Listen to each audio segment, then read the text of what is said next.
La Universidad Andina Simón Bolívar, sede Ecuador, es una institución viva, influyente. La gestión de sus estamentos no se queda en sus aulas, se dirige a la sociedad. Son obras, publicaciones, conocimientos, investigaciones, que les relatamos enseguida a través de Diálogos Universitarios. Diálogos Universitarios. Espacio que destaca los hechos, avances y trabajos de la Andina. Con ustedes, Diálogos Universitarios.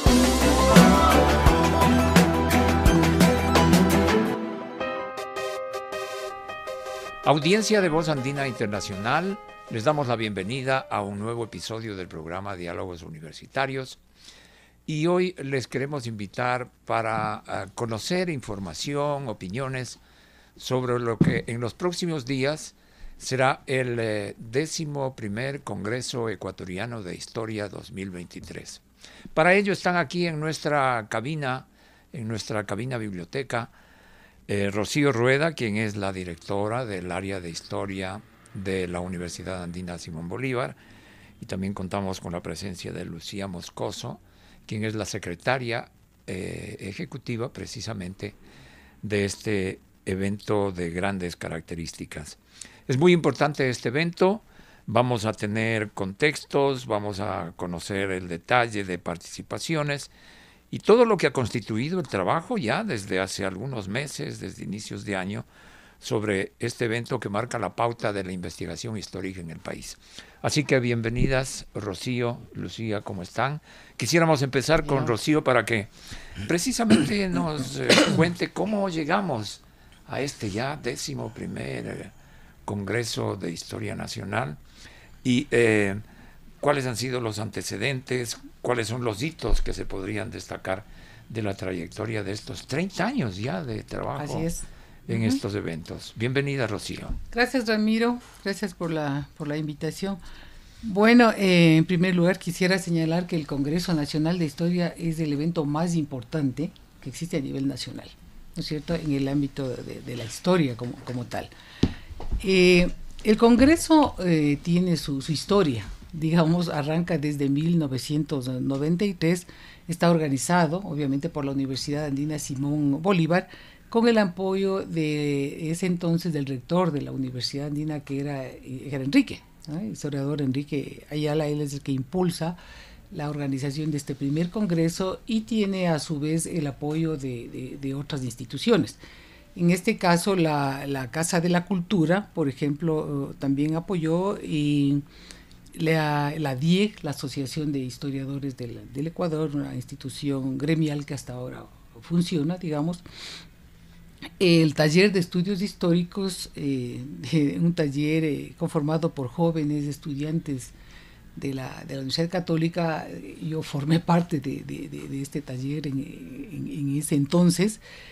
También una institución también conformada por estudiantes de la Universidad Católica, que era Marca, que más bien se dedicaban a la investigación, digamos más en el ámbito de la etnohistoria, de la antropología, y también la Asociación de Estudiantes de la PUCE.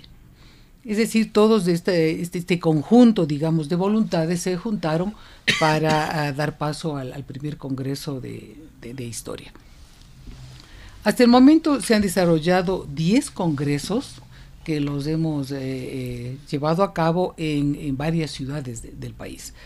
En 1995 el primer congreso se desarrolla en 1993 se desarrolla en Quito, y el primer tema o el tema fundamental que se trata es el laicismo en la historia del Ecuador.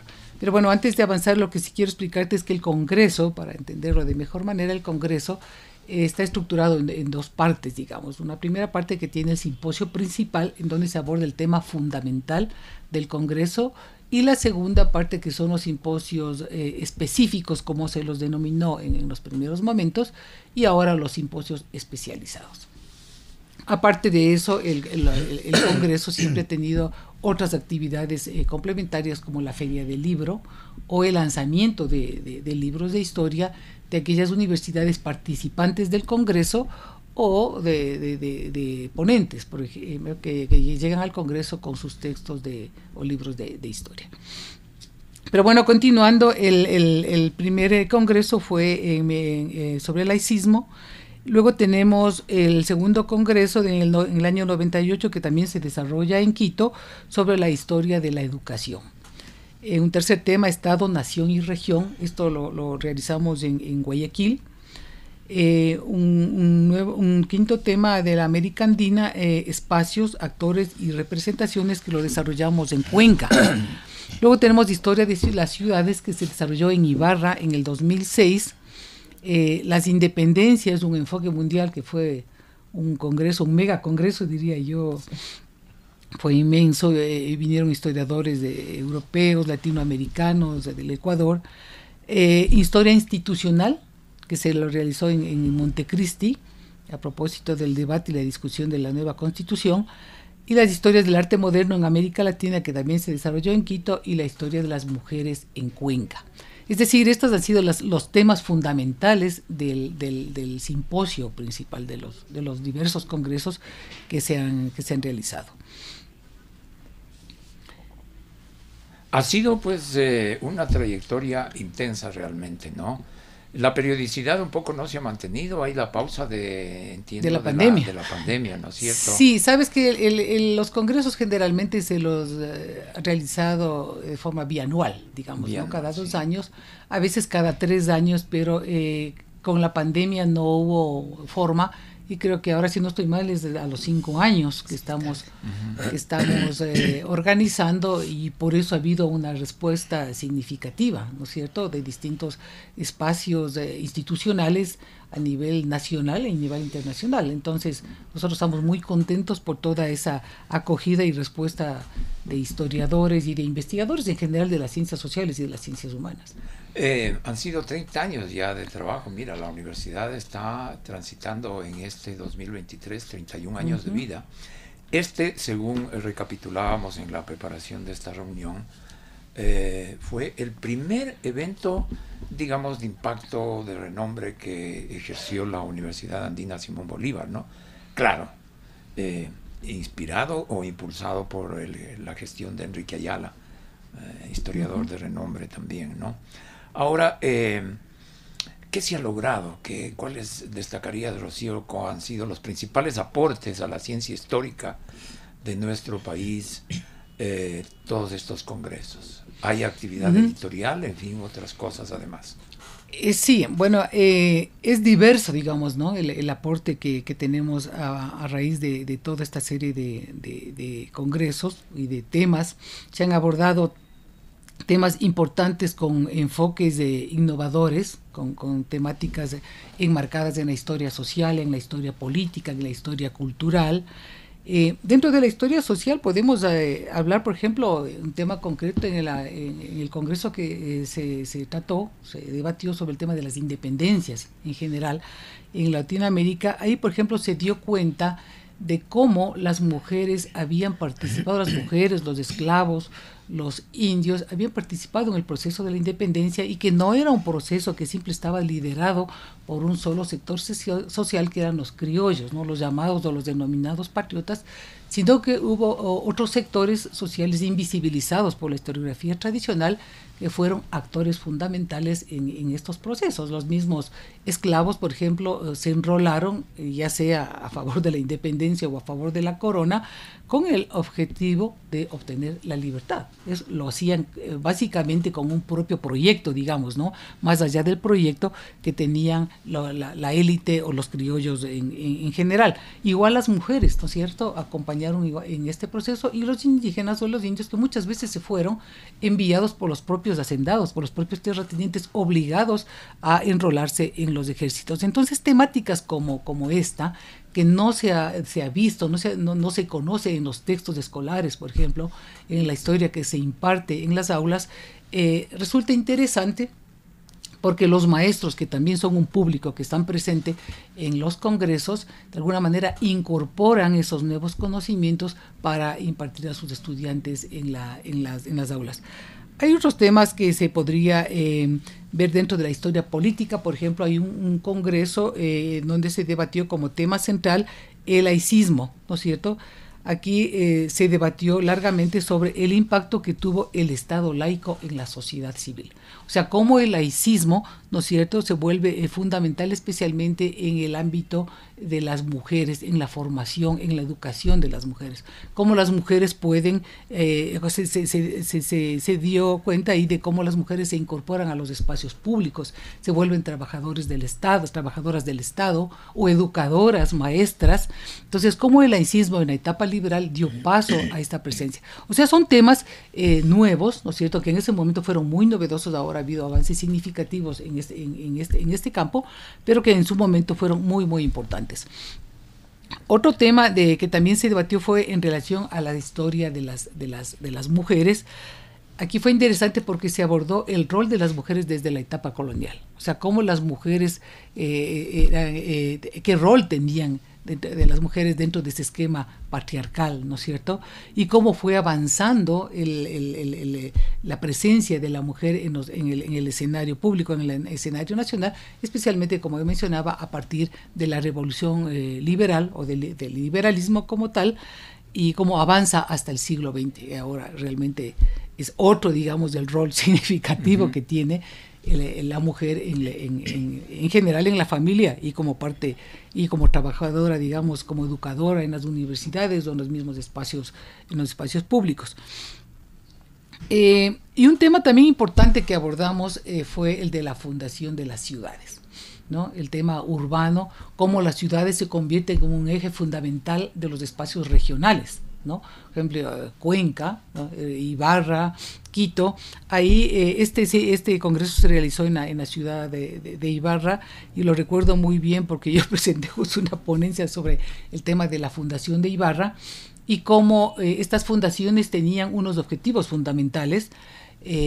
O cierto sector tenía objetivos en fundar, en establecer estas ciudades. En el caso concreto de Ibarra, por ejemplo, la élite de la Sierra Centro-Norte estaba muy preocupada por fundar la ciudad como un centro, ¿no es cierto?, un centro urbano que facilite la comunicación entre la sierra y la costa con objetivos económicos, es decir, con el objetivo de dinamizar el comercio y sacar la producción de la Sierra Centro-Norte hacia un puerto en el Pacífico y de ahí llevar toda esa producción hacia Panamá o hacia Sudamérica. Es decir, estos son temas importantes, ¿no es cierto?, totalmente, que han sido una contribución al conocimiento de la historia del país. Rocío, pasemos ahora a conversar un poco con Lucía Moscoso, quien es la secretaria ejecutiva de este Congreso Ecuatoriano de Historia y sobre cuyos hombros ha estado la parte ya de logística, de organización, de los detalles para sacar adelante este Congreso. Un trabajo de hormiga, entiendo yo, ¿no es cierto? Tantos detalles, tantos nombres, tantas personas.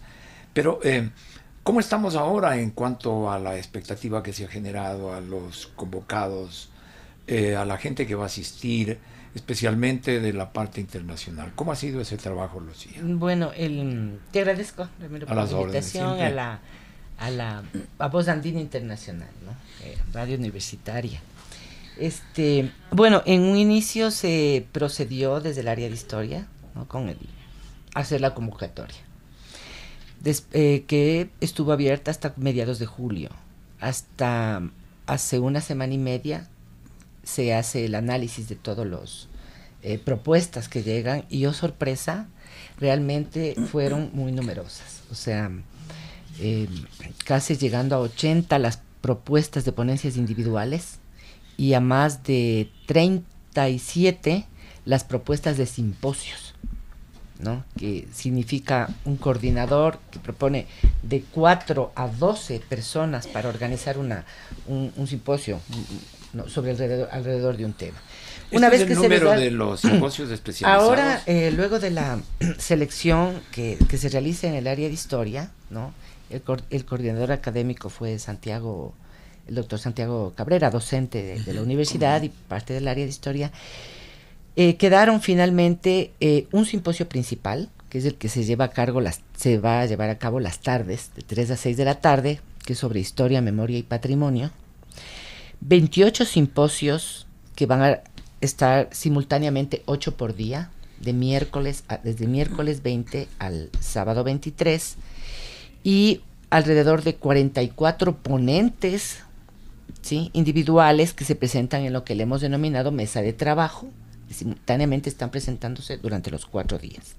Ahí tenemos un sinnúmero de aportes desde la arqueología, etnohistoria, y básicamente son avances de tesis, resúmenes de publicaciones, son estudiantes. Ese está, digamos, tiene un misceláneo, pero se organizó a partir de la temporalidad y la temática. ¿Y cómo va a ser la operatividad? La operatividad es y actos, sí. ¿no? Bueno, si el Congreso no estaría con la contención y las puertas abiertas de la Universidad Andina Simón Bolívar, realmente sería bien complejo. Generalmente es una universidad la que acoge, ¿no? Entonces, en este caso, tenemos una infraestructura impresionante que tiene la universidad, y entonces, gracias a eso, las cosas van fluyendo, porque tienes que ver desde el espacio físico donde se va a desarrollar cada simposio, las condiciones tecnológicas para cada simposio, las comodidades para los expositores. Incluso el rector nos ha facilitado parte de la residencia universitaria para acoger a visitantes extranjeros, ponentes extranjeros, y también estudiantes que vienen de provincia. ¿Sí? Y que son importante la presencia de provincia. Eso es bien interesante, porque no solo los simposios están presentados por investigadores de provincia y también, digamos, de Quito, sino que hay estudiantes que se quieren movilizar para poder asistir al Congreso. Y básicamente está concentrado estudiantes de Guayaquil, de Loja, de Cuenca, de Riobamba, de Imbabura, que se movilizan durante hasta 4 días en la universidad participando del Congreso. Entonces, la universidad va a acoger a un número, haciendo un esfuerzo, digamos, ¿no?, acoger a un número de estudiantes para facilitar su estadía, ¿sí? Hay que coordinar el tema, por ejemplo, de la alimentación. La universidad va a estar, para decirte, tenemos en total 297 expositores, de los cuales unos 20 van a estar exponiendo desde el exterior, sí, porque no pueden venir al Ecuador, pero van a estar con conexión remota haciendo exposición. Calcúlate que tendrás unos 280 expositores circulando en la Universidad Andina durante 4 días. Entonces hay que ver también esta capacidad de alimentación. Ventajosamente la universidad tiene también esa posibilidad. Sí, pero hay que coordinar. Entonces hay que coordinar el tema de residencia, el tema de la alimentación, el departamento de tecnologías para que esté a punto, digamos, todo el tema de conexión remota, el asunto de la distribución de aulas, ¿no?, que sean las adecuadas, dependiendo los simposios. Entonces, es así como va caminando. Pero como te digo, si el apoyo de la universidad, que la universidad como parte del comité organizador, porque también está como parte del comité organizador la Universidad de Cuenca, ¿sí?, la Universidad Nacional de Chimborazo, y también el Colegio de América, sede latinoamericana. En el comité también participa la Universidad Católica. Entonces son varias instancias que se juntan para sacar, para que sea un éxito, ¿no es cierto?, este capítulo de ahora. ¿Hay presencia, ¿no?, internacional? Hay presencia internacional en algunos simposios. Hay presencia internacional también en el simposio. Digamos que unos 10 simposios tienen presencia internacional de los 28. ¿No? Y el simposio principal también. Ahora que estamos en lo de los simposios, quisiera pasar nuevamente con Rocío Rueda para averiguarle sobre un simposio que usted es la coordinadora, Rocío, que es tan atractivo y tan importante, ¿no?, sobre la región insular de Galápagos y lo que constituye como patrimonio natural. ¿Qué nos puedes contar sobre ese simposio, Rocío? Sí, este simposio es nuevo, diría yo. Nunca se ha tratado el tema de Galápagos en los congresos que hemos organizado. Este simposio aborda sobre las Islas Galápagos, la historia y el patrimonio natural, como parte de esta propuesta, digamos, macro del patrimonio cultural, del patrimonio natural. En este simposio se van a presentar trabajos muy interesantes. Vienen ponentes de afuera. Viene el profesor Christopher Grenier, que es un profesor de la Universidad de Nantes de París.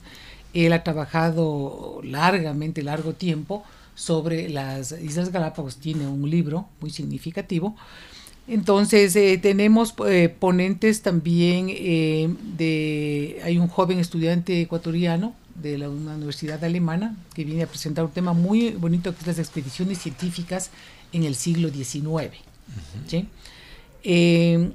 Se va a presentar también dentro de la parte histórica la incorporación de las islas al espacio nacional en el siglo XIX. O sea, cuál es el contexto o las razones que motivan al presidente Flores a incorporar a las Islas Galápagos al Estado Nacional como parte de esta propuesta de la estructuración del nuevo Estado. Hay un tercer tema que es bien importante, que es y lo presenta una profesora ecuatoriana, y esta es su tesis doctoral, que la trabajó en la Universidad de York.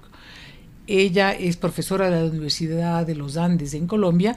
Tiene un libro publicado sobre este tema, que es la migración salasaca a las islas, la migración indígena, y el rol de esta población en la construcción de la sociedad galapagueña. Esta población, si uno va a Galápagos y visita las islas, en todas las islas, hay una presencia significativa de esta población, que además está en múltiples actividades, desde el tema de abastos de alimentos, de transporte, en la construcción. O sea, realmente tienen sus propias fiestas, sus propias escuelas. O sea, es muy significativo y particular el caso de la presencia salasaca en las Islas Galápagos. Además, en este simposio también se busca debatir el tema de Galápagos como condición, como patrimonio natural de la humanidad, ¿no es cierto? Y la situación de los habitantes locales respecto a las políticas públicas adoptadas por el Estado, ¿no es cierto? Hay políticas respecto al turismo, conservacionistas, de investigación. Y finalmente, lo interesante de este simposio es que se presentará en escenarios locales, económicos y ambientales alternativos que permiten de alguna manera explorar futuros posibles para Galápagos y evaluar los impactos de las diferentes políticas en la conservación de los sistemas de Galápagos. Entonces, como que buscar ese diálogo, ¿no es cierto?, entre el territorio, entre las personas que habitan el territorio y las políticas que del Estado se da. O sea, de tal manera que sea la población, ¿no es cierto?, que apoye a mantener, ¿no es cierto?, ese sistema natural, pero que a su vez se le permita desarrollar todas las actividades que le permitan sobrevivir, que ha sido uno de los cuestionamientos fundamentales de la población en Galápagos, una población que realmente ha sido muy marginal al Estado central, una población que establece políticas desde el ámbito más económico, más turístico, pero que hay unas necesidades reales en cada isla, como el tema, por ejemplo, del agua potable. O sea, no tienen agua potable, hay una serie de enfermedades, de conflictos sociales que se generan en las comunidades. Entonces yo creo que este tema es fundamental. Va a ser muy, muy importante, como van a ser todos los demás, la más de treintena de simposios que se van a desarrollar, ¿no? Ahora Lucía, hay actividades complementarias, ¿no? Sí, bueno, hay una actividad complementaria muy interesante, que es durante todos los días del Congreso la Feria del Libro, con un acento en las ciencias sociales, ¿no? Entonces vamos a tener, por ejemplo, entre las librerías editoriales están Avia Yala, Fondo de Cultura Económica, la Flaxo, el Centro de Publicaciones de la Universidad Católica, Ulises Librería, Ptolomeo Libros de Arte, Rayuela, y viene también la editorial de la Universidad de Cuenca, se llama Cuenca Press. También va a haber un homenaje al historiador Juan Marchena, y vamos a tener, digamos, lo más interesante es que no quiero aprovechar para mencionar, es que las universidades que se han involucrado sin ser parte del comité organizador, pero que están involucradas con sus académicos y haciendo la gran contribución académica, digamos, al Congreso. Y entre esas quería mencionar a la Universidad Nacional de Loja, ¿no? Que ha armado un simposio de lo más interesante, y vienen a la SPOL, a la Pontificia Universidad Católica, la Universidad Central, la Escuela Politécnica Salesiana, que también va a brindar su espacio físico para recibir estudiantes que vienen, por ejemplo, de provincia, y se ha unido en este aspecto. Y también tenemos algunas instituciones como el Instituto Nacional de Patrimonio Cultural, que, tomando en cuenta que el simposio principal es de Historia, Memoria y Patrimonio, también se une con una exposición sobre patrimonios mundiales, y que va a estar ubicada en el Salón Espejo, donde se va a hacer justamente donde se va a llevar a cabo la Feria del Libro, ¿no? Quisiera también mencionar el aporte académico de la Flaxo, ¿no? Que presenta varias ponencias, digamos, de lo más interesantes, y el aporte de los docentes del área de historia de la Universidad Andina, ¿no? Cada uno en sí lleva a cabo importantísimos simposios, por ejemplo, el de Guillermo Bustos, ¿sí? Nuevas aproximaciones a la historia del siglo XX en el Ecuador, de Galaxis Borja, ¿no? Sobre republicanismos tempranos. Tenemos también el aporte de Guadalupe Suasti en temas de educación, de la historia de la educación, ¿sí? Historia ambiental, historia de las ciencias sociales, historia de conocimientos, saberes, tecnologías y ciencias. Tenemos sobre uso de tecnologías también para la gestión de patrimonio, historias regionales, que es un simposio fuertísimo que nos trae la Universidad de Cuenca, ¿no? Entonces, 28 simposios funcionando simultáneamente y 44 ponencias que también van a estar en un aula durante los 4 días, donde tienes 44 ponentes entre investigadores, historiadores, arqueólogos, antropólogos. Entonces, como varios historiadores comentaban justamente el día de ayer que vinieron acá a la Andina, llegó al fin el momento, decían, de vernos, de conversar, de escucharnos, de conocer qué estamos haciendo, de oír a otros historiadores de provincia, extranjeros. Entonces... sí, en efecto, eso es lo que hay que subrayar de este evento, ¿no? Respecto a las universidades, qué bueno que esta edición del Congreso Ecuatoriano de Historia haya incrementado la participación académica, ¿no? Y que eso ojalá vaya creciendo también. Quisiera, Lucía, averiguarles sobre la organización, cómo se van a dar las también importantes mesas de trabajo. Bueno, la mesa de trabajo funciona en una aula adecuada y está a las mañanas también. El horario es de 9 a 1, igual que los simposios, ¿sí? Entonces tienes 8 simposios las mañanas y tienes la mesa de trabajo que está todo el tiempo activa con los ponentes de 9 a 1 de la tarde. Únicamente el simposio principal es de 3 a 6 de la tarde. Bien, ¿y cómo se articulan todos estos, digamos, el simposio? Porque podría parecer que son como islas, ¿no? El simposio, los simposios especializados y la mesa de trabajo. Bueno, el simposio principal tiene, como todos los congresos de historia, siempre hay un simposio principal que topa un tema, digamos, ¿no? Que marca el tema. En este caso va a ser el tema del patrimonio, la historia y el patrimonio, ¿sí? Entonces ahí vamos a tener la participación de especialistas en patrimonio cultural y de historiadores, ¿cierto? Que van a hablar desde también su región, ¿sí? El Manabí, por ejemplo, Cuenca, Guayaquil, Quito, ¿no? Y también expositores internacionales de México, de España, de Colombia, ¿cierto? Que vienen a dar sus aportes. Los simposios especializados son los que se propusieron, ¿no es cierto?, cuando se convocó a este congreso, y cada uno tiene su particularidad, cada uno tiene su temática. La mesa es de las personas que no armaron simposio, pero que son profesionales que presentaron su propuesta de ponencia. Entonces, La mesa se organizó a partir de la temporalidad, ¿sí? Vamos a ir desde el periodo colonial hasta la República y también a partir de la temática. Entonces tiene un hilo conductor, digamos, temporal, ¿sí? Y se van presentando. Y el sábado, básicamente, está enfocado, porque el Congreso es inclusive el sábado, que también tendrá los 8 simposios y también funcionando la mesa, va a tener un énfasis en las propuestas hechas por arqueólogos, por ejemplo, y por conservadores del patrimonio documental, de las bibliotecas con fondos antiguos, de los archivos históricos. Va a tener un poquito ese enfoque, la mesa del día sábado.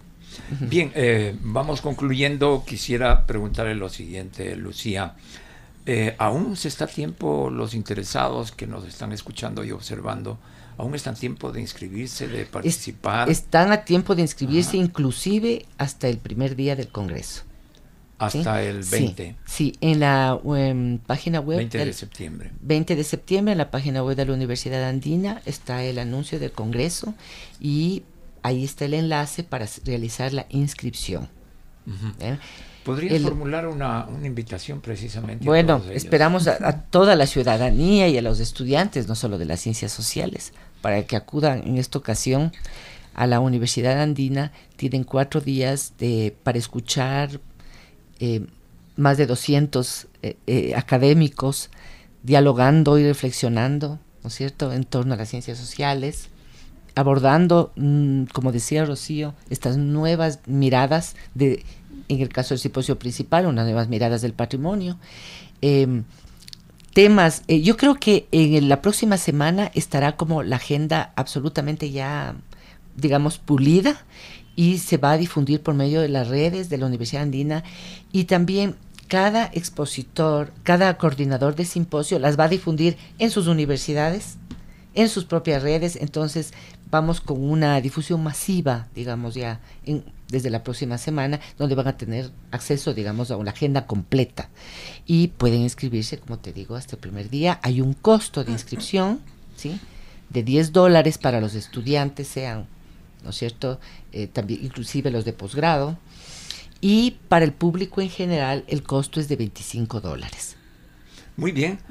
Rocío, también cerremos con un pensamiento final, una reflexión y una invitación a toda la audiencia interesados. Bueno, yo quisiera anotar un tema que es fundamental y que se lo está viviendo en el Congreso respecto a los simposios, ¿no? Creo que es importante resaltar que este Congreso cuenta con simposios, especialmente los que están organizados desde el área de historia, donde la mayor cantidad de ponentes son estudiantes del área de historia. Eso me parece fundamental porque de alguna manera se está abriendo un espacio a los estudiantes, a los futuros investigadores, historiadores, ¿no es cierto?, del país.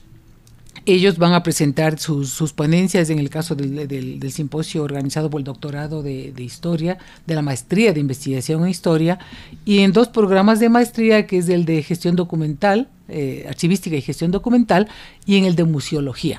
Es decir, por ejemplo, uno de los simposios tienen como 8 participantes, 7 de los participantes son estudiantes, o que están por graduarse, o ya han egresado y tienen ya han elaborado sus proyectos de investigación. Entonces, esto yo creo que hay que resaltar, ¿no?, cómo estos espacios académicos vale la pena organizarlos para que estos investigadores puedan ser parte a futuro, ¿no es cierto?, y escribir la historia del país. Por otro lado, sí quiero reitero la invitación que ha hecho Lucía al Congreso Nacional de Historia. Yo creo que es importante que no solamente los historiadores, sino que toda la población en general acuda al Congreso, conozca su historia, a través de las distintas investigaciones, a través de las distintas temáticas, un poco se acerquen a lo que es la historia del país, que tiene que ver mucho con el patrimonio cultural y con la identidad, con nuestras identidades, ¿no es cierto? Porque obviamente el patrimonio cultural tiene que ver con el reconocimiento de unas prácticas colectivas, de unas prácticas culturales que están muy articuladas a nuestra identidad como ecuatorianos. Entonces valdría la pena que estemos todos presentes en este congreso, y también quiero hacer una invitación especial a todos los ecuatorianos igual, y a los galapagueños, para que si lo pueden hacer, lo hagan presencialmente. Estaremos en el Paraninfo con el simposio sobre Galápagos, pero lo pueden hacer también de manera virtual. Vamos a enviar a través de las redes una invitación con el link para que puedan conectarse en el momento que se dé este simposio. Estará abierto únicamente para este simposio, obviamente por la lejanía y realmente por un reconocimiento a esa población de las Islas Galápagos.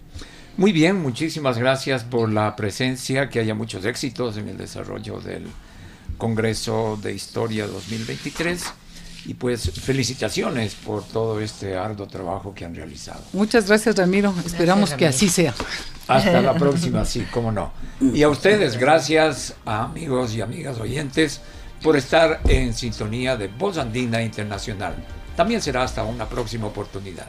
Voz Andina Internacional presentó Diálogos Universitarios, la gestión de la Universidad Andina Simón Bolívar, sede Ecuador, en las voces de sus representantes. La universidad no se queda en sus aulas, se dirige a la sociedad. Diálogos Universitarios. Sus obras, publicaciones, conocimientos, investigaciones, les hemos resaltado en Diálogos Universitarios.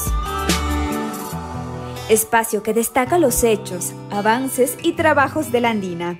Hasta la próxima.